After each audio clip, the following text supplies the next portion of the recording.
Good day everyone, I am JNC Kahayag from BS DevCom 2B and today I will be discussing the cultural studies and dramatism theory.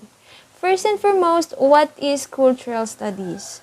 Cultural studies is an interdisciplinary study that analyzes the political dynamics and historical roots of modern culture. Researchers in cultural studies look at how cultural practices interact with larger structures of power that are linked to or working via social phenomena. Culture includes the organization of production, structure of the family, the structure of institutions which express or govern social relationships, the characteristics forms through which members of the society communicate. How does it function? It functions by borrowing freely from social science disciplines in all branches of humanities, sociology, linguistics, literary criticism, philosophy, and etc. The subject of cultural studies, it does not have a clearly defined subject area. It is used to describe and study a whole range of practices, and it also lacks its own principles, theories, or methods. Culture has 5 basic characteristics. Culture is learned, culture is shared, culture is based on symbols, culture is integrated, and last but not the least, culture is dynamic. In Asia, culture is studied largely in language or science departments, and an example of cultural studies is the dialectical relationships among media and new media, social institutions such as gender and race, and the class character of capitalist society. What is the purpose of cultural studies? Its purpose is to understand culture in all its complex forms and analyzing the social and political context in which culture manifests itself. How do we study culture? We can study culture by observing and listening and asking questions.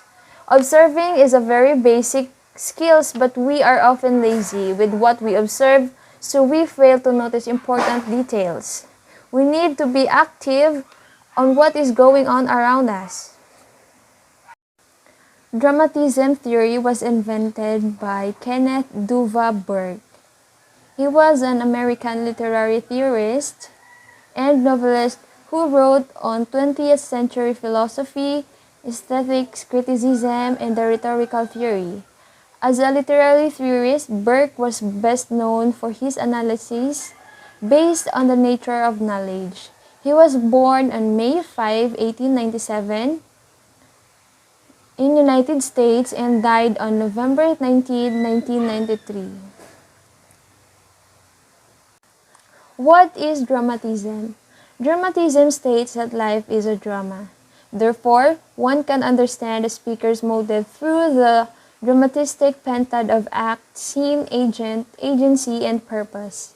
The greatest motive of rhetoric is to purge guilt, and there can only be persuasion if the audience identifies with the speaker. According to this theory, the world is stage where all the people present are actors and their actions parallel a drama. Dramatism, a communication study theory, was developed by Kenneth Burke as a tool for analyzing human relationships through the use of language. Burke viewed dramatism from the lens of logology, which studies how people's way of speaking shape their attitudes towards the world. The theory uses 2 terms to differentiate between movements. Action is used to describe intentional action, and motion describes meaningless action. Dramatism consists of 3 broad concepts: the pentad, identification, and the guilt purification redemption cycle. The entry then considers 5 major areas in which scholars in a variety of fields apply dramatism: the dramaturgical self, motivation and drama, social relationships as dramas, organizational dramas, and political dramas. Dramatistic pentad. The dramatistic pentad forms the core structure of dramatism. a method for examining motivations that the renowned literary critic Kenneth Burke developed.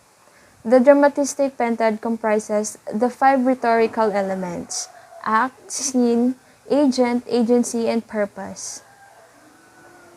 Act, a critic's label for the act, picture what was done. Scene, the description of the scene, gives a context for where and when the act was performed. Agent, the agent is the person or people who perform the act.